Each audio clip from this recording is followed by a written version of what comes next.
Lions fans, what's going on? It's your boy King. I want to talk to you guys about this latest episode of Hard Knocks featuring the Detroit Lions. There's a lot to unravel. Let's get into it.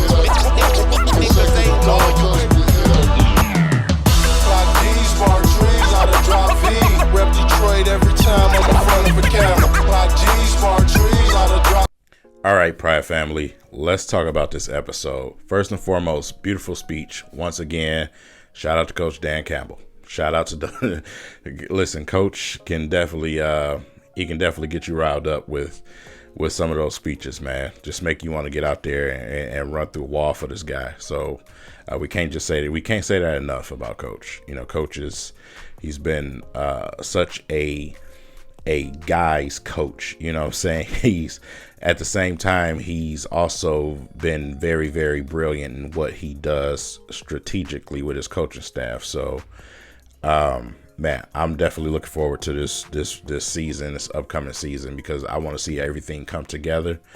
As a fan, definitely want to say I can see the exact same thing that he was mentioning in this episode. You can see everything coming together. They are in a good place right now. You can tell a difference from game 1 and game 2. You saw two different teams, even though it was second, third team playing in this game. You still seeing some progression, and that's what you want to see in the preseason. Like I said, you take everything with a grain of salt in the preseason, but when it comes to the locker room and response from the players, that's what you're looking for in preseason. Those guys, they answer the call. They answer the call. When they were called on, they answered the call. That is a recipe for success in this league when you have players that can do that. So Dan Campbell started off with a speech, man, and then we immediately got a taste of Jamaal Williams.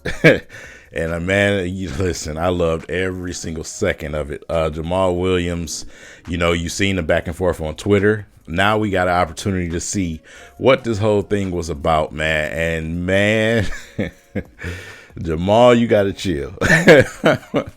But no, actually not. I loved every second of it, man. Keep being who you are. You know what I'm saying? The absolute dog.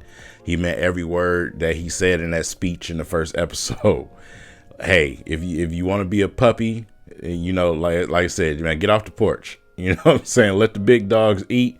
Let us do what we got to do, man. And that's what he was out there doing. He was eating. He was definitely out there eating.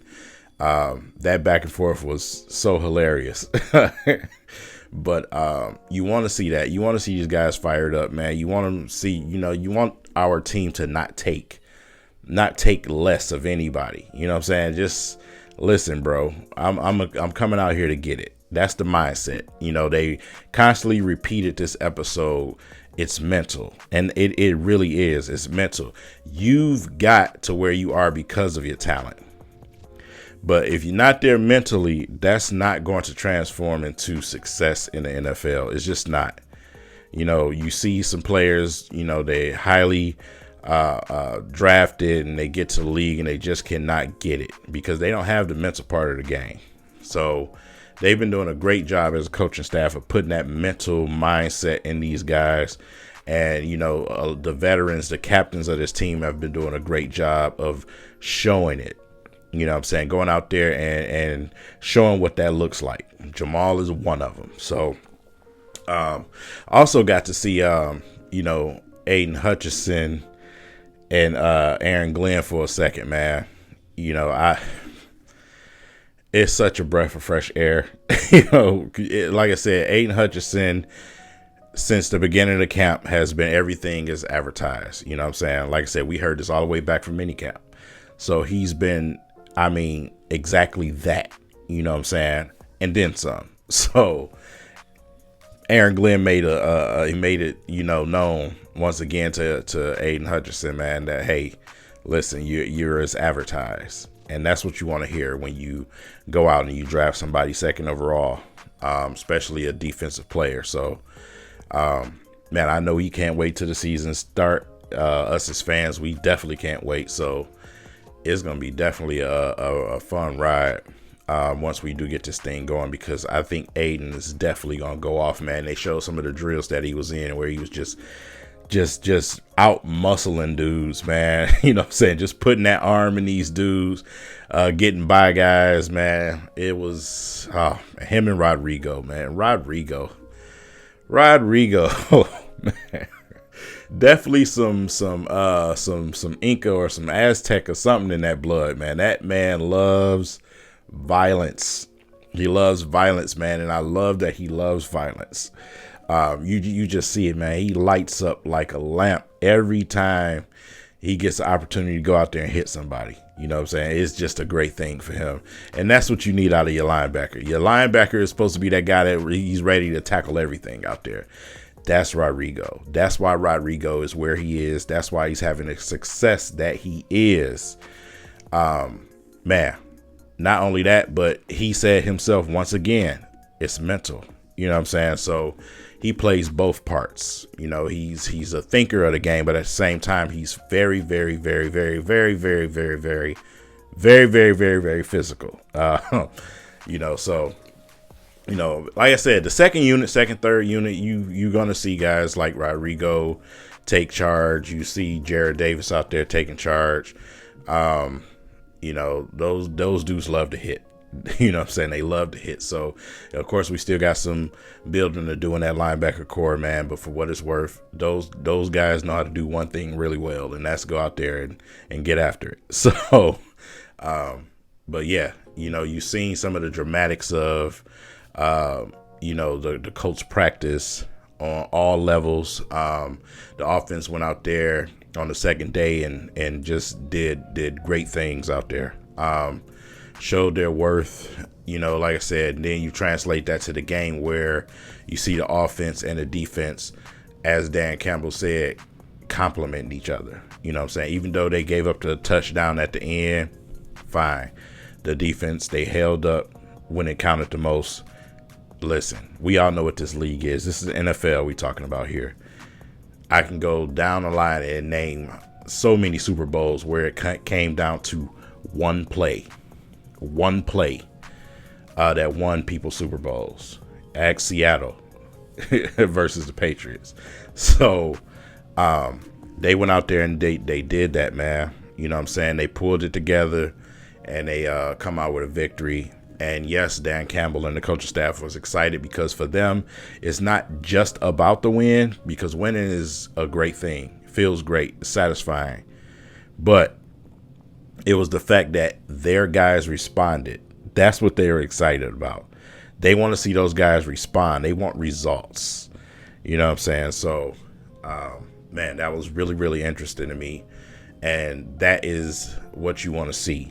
You know, I know us as Lions fans, we're not really used to seeing these type of things. You know what I'm saying? But that's what you want to see out of your team when you're trying to take that next step towards playing winning football. You know what I'm saying? You're going to add the pieces. Brad Holmes is going to do his thing. He's going to add who he needs to add. But once we get those guys in-house, we need those guys to respond.